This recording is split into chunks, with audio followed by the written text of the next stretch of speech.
Улсын хурл засгийн газрын гишүүд Багнуур дөрөвт ажилласан байна. Энэ үеэр дулаан эксплуатаци станц дөрөвт гарсантай адил осол аваар Багнуурын станцч гарах эрсдэл ойрхон гэдгийг нийслэлийнхэн тодтоглоо. Учир нь Багнуурын уурхай нь Улаанбаатар хотын эрчим хүчний нүүрсний 70-80%-ийг хангаж байгаач үнийн зохицуулалтаас улбаалан алдагдaltaй ажилласаар байгаа юм а. Гэхдээ Багнуурын уурхайг түшиглэн нүүрс химийн үйлдвэр байгуулж хөх нүүрс төслийг хэрэгжүүлэхээр төлөвлөд байна. Энэ төсөл хэрэгжснээр эдийн засгийн хувьд томоохон боломжууд бүрдэх юм а.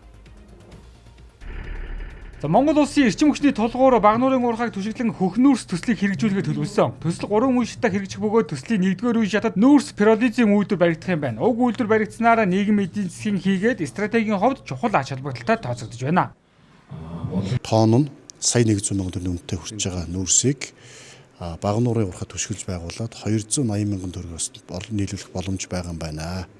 Энийг одоо яралтай эхлүүлээ. Энэ үйлдвэр маань 80 мянган тонн давирхаа үйлдвэрлэн энэ нь өөрөө яг үйлдвэр барихад эдийн засгийн ач холбогдол бол багатай хэмжээ байгаад. Тэгэхээр энэний хүчин чадлыг дараагийн ээлжинд 2 дахин ихсгэснээр давирхаа 160 мянган тонн болоход давирхаанаасаа дизель түвш үйлдвэрлэх үйлдвэр бий болж байгаа. Хийнээс нь тэр аммоны нитрат үйлдвэрлэх үйлдвэр бас гарч ирж байгаа гэсэн үг тийм.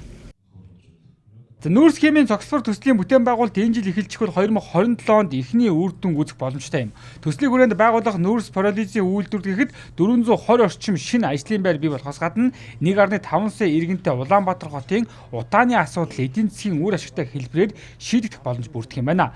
Хөх нүүрс төсөл хэрэгжснээр эдийн засгийн хувьд үр ашигтай хэмнэлттэй агааны бохирдыг 60-80% бууруулах боломжтой энэ дээр нүүрсний хог хаягдлаас 100 мегаватт эрчим хүч үйлдвэрлэх мөн 8 жилийн дотор зардлаа нөхөх 1000 орчим ажлын байр шинээр бий болох давуу талуудтай байна.